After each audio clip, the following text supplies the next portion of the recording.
Добър ден, казвам се инженер Даниела Симеонова и съм директор на професионалната гимназия по строителство, архитектура и геодезия Кольо Фичето в Бургас. Госпожо Симеонова, кажете ми в тази годишното състезание колко отбори участват от кои градове? Това състезание, което е регионален кръг на най-добър млад строител, имаме честта да сме домакини и присъстват и са заявили участие 7 отбора. Два отбора са от Стара Загора, един от Ямбол, един от Сливен, от Хасково, от Кърджали и от Казанлък. Какви задачи трябва да изпълняват учениците и всички тези 7 отбора? Те са еднакви за всички или пък са разделени на групи? Регламента, който инициира под егидата на Министерство на образованието с партньори, е с задания, които партньорите задават. Това са в сферата на сухото строителство фирма КНАУФ, която има теоретична и практическа дейност. В момента се изпълнява практическата дейност.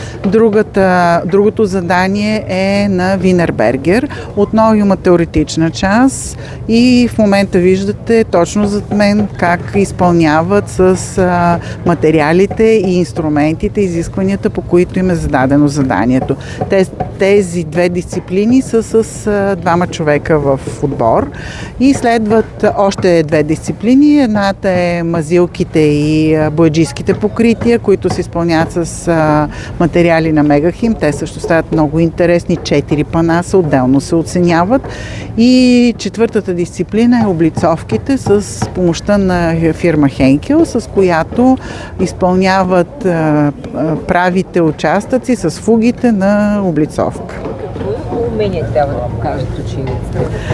Както разбрахме, трябва и да знаят, освен че умеят да създадат вертикалните стени, както е в гипсокартон, щендерните стени тук, да спазват фуги в мазилките, да нанесат по определеният начин 2 вида мазилки.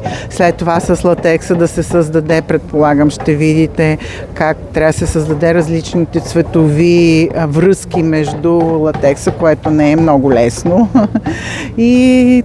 Така че и умения като практически, но и знания.